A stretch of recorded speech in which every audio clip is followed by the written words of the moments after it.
여호와 하나님이 우리를 지켜주시기 때문에 우리가 그 은혜로 의지하여 사는 줄로 믿습니다. 그래서 저와 여러분 하나님 앞에서 모두 소중한 사람입니다. 우리 한번 따라합시다. 나는 소중한 사람이다. 그렇습니다. 하나님께서 우리를 사랑하시니 우리는 대단히 소중합니다. 오늘 말씀을 통해서 주님의 귀한 은혜의 세계로 함께 들어가기를 원합니다. 이스라엘 백성들은 요단강 그 앞에서 가나안 땅에 들어가는 길목에 서 있습니다. 지난날 이스라엘 백성들은 애굽 땅에서 400년 동안 노예 생활을 했습니다. 애굽 왕 바로는 백성들을 노예 취급하고 자신의 국고성을 짓는데 인력을 동원해서 노예처럼 부렸습니다. 사내 아이들을 낳으면 나일강에 빠져 죽게 하여 민족을 말살하려고 하는 정책도 폈습니다. 그때 하나님께서 모세를 백성들이 있는 애굽으로 보내십니다. 하나님께서는 모세를 통해 애굽에 10가지 재앙을 내리셨고 마지막에는 장자 죽임을 실행하셨습니다. 그리고 하나님께서 이스라엘 백성들에게 어린 양의 피를 문설주에 바르게 되면 죽음의 사자가 넘어간다고 말씀하시니 이 백성들은 그 말씀을 듣고 순종함으로 말미암아 장자들은 구원을 받게 되었습니다. 자, 이미 말씀드린 대로 여호수아가 200만 명의 이스라엘 백성들을 이끌고 온 지금 이 장소가 요단강입니다.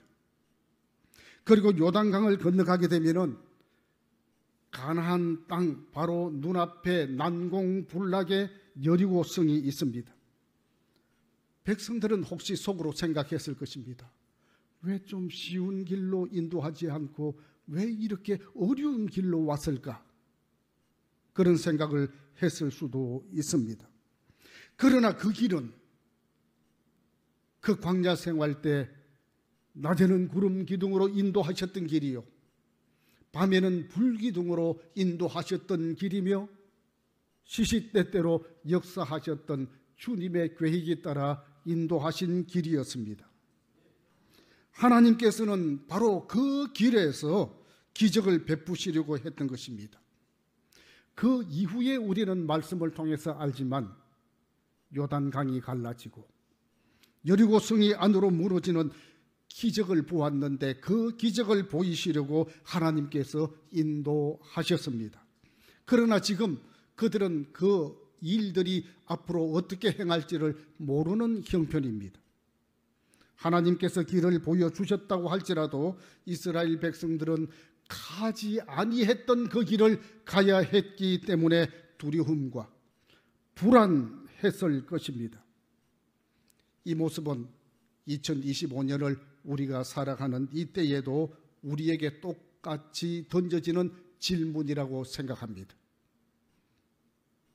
지나온 세월 에베네셀 하나님께서 우리를 인도해 주셨고 그리고 우리는 그 길을 또한 걸어갑니다.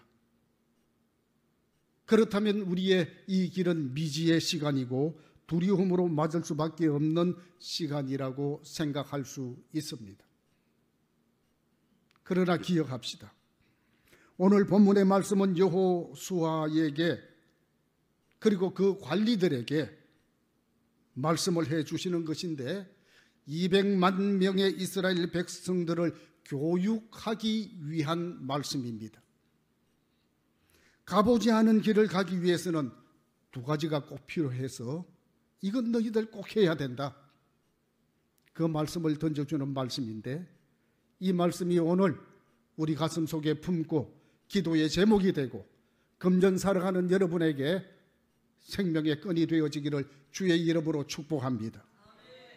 첫째, 하나님께 완전한 순종으로 나아가라는 것입니다. 따라합시다. 완전한 순종으로 나아가라. 하나님께 완전한 순종으로 나아가라고 하는 말씀입니다. 지금 여호수아는 하나님의 백성들을 향한 원리의 말씀을 하고 있는 것입니다. 하나님의 백성들은 이 말씀을 순종하면 축복이요, 불순종하면 고통이며, 순종은 가나안 땅이며 불순종은 험악한 광야입니다. 이것을 잊지 말라는 것입니다. 오늘 본문 3절과 4절 말씀 보니 이렇게 기록하고 있습니다. 백성에게 명령하여 이르되 너희는 레위 사람 제사장들이 너희 하나님 여호와의 언약궤 매는 것을 보거든 너희가 있는 곳을 떠나 그 뒤를 따르라. 그러나 너희와 그 사이 거리가 2000규빗쯤 되게 하고 그것에 가까이 하지는 말라. 그리하면 너희가 행할 길을 알리니 너희가 이전에 이 길을 지나보지 못하였음이니라 하니라. 여호수아는 200만 명의 이스라엘 백성들에게 걱정하지 말고 언약궤만 보고 따라가면 된다, 따라가라고 하는 것입니다. 절대로 언약궤에 눈을 떼지 말고 시선을 그에게 두고 따라가라고 말합니다. 이것이 우리가 하나님께 절대 순종하면 승리와 번영이 있다고 하는 말씀입니다.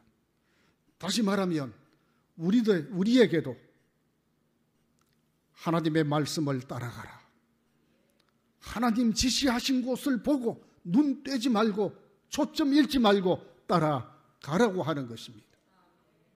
그들에게 무엇을 보고 따라가라고 합니까? 언약궤를 보고 따라가라고 하는 것입니다. 그럼 먼저 이해를 돕기 위해서 언약궤에 관하여 잠시만 설명을 드리려고 합니다. 언약궤는 아카시아 나무로 만들어졌습니다. 재질이 그렇습니다. 그런데 그 위에 금으로 도금을 합니다. 크기는 가로 1.1m, 세로 0.7m, 높이 0.7m가 됩니다. 그 위에 금으로 된 판이 놓여져 있습니다. 이 금판을 시연소 혹은 속죄소라 이렇게 말합니다. 그 금판 위에 제사장이 짐승의 피를 뿌리게 되는 것입니다. 그리고 이 언약궤는 성막의 가장 중요한 지성소에 놓이게 되는데, 언약궤 안에는 여러분 한 번쯤 들어서 아시겠습니다마는 10계명의 두 돌판이 있습니다. 그리고 아론의 상난 지팡이, 또 하늘에서 기적적으로 내려주신 만나, 이 세 가지가 그 안에 있는 것입니다. 이 언약궤는 아무나 움직일 수 없습니다.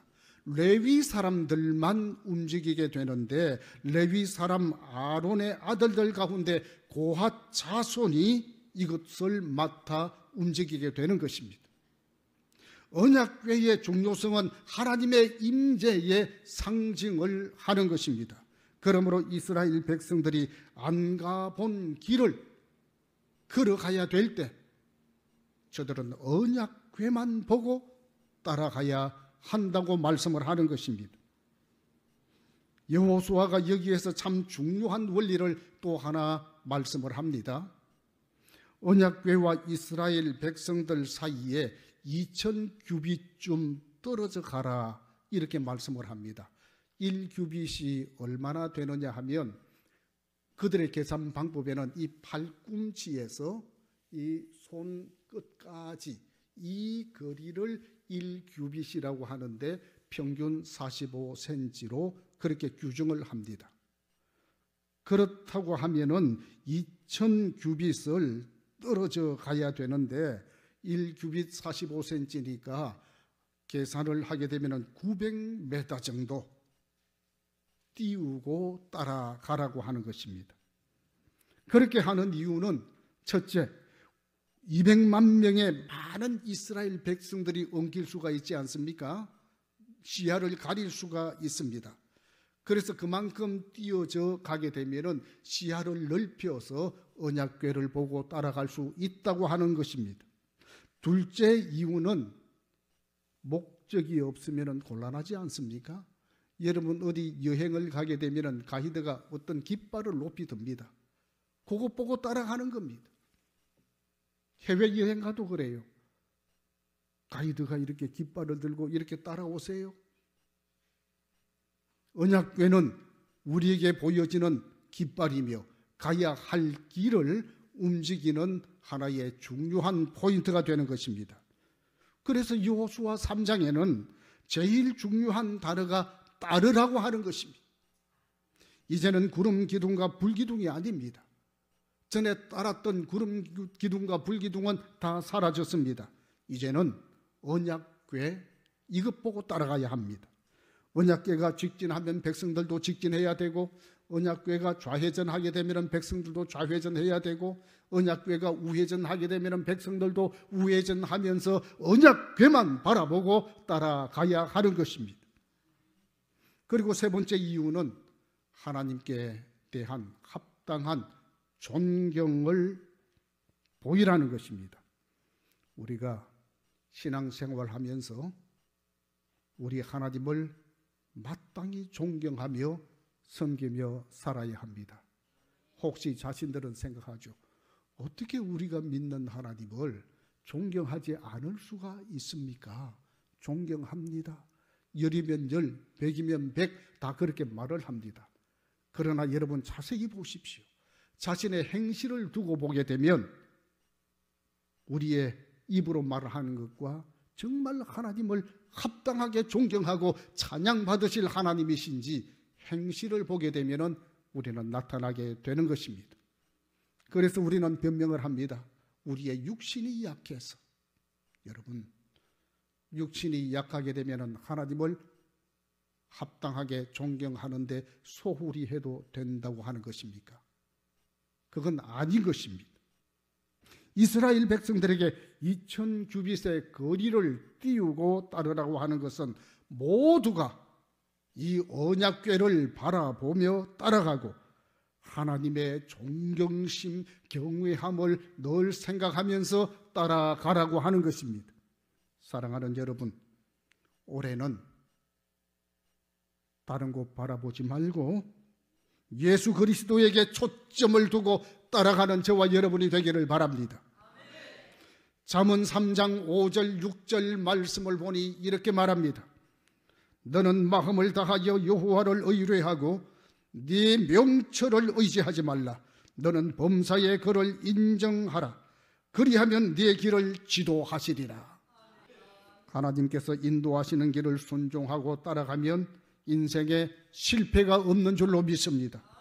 하나님께서 우리를 인도하시는 길은 매일 한 걸음씩 순종하고 따라가게 되면 우리는 넘어지지 아니합니다. 혹 넘어졌다 할지라도 쉽게 일어날 수 있습니다. 그리고 두 번째, 저들에게 여호수아가 명령을 합니다. 개인적인 성결을 이루라고 하는 것입니다. 하나님의 백성들은 하나님 앞에서 개인적인 성결을 이루게 되면 크신 은혜 가운데 살게 될 것이라고 하는 것입니다. 우리가 심령의 그릇이 더러우면 깨끗한 것 우리가 받지 못합니다.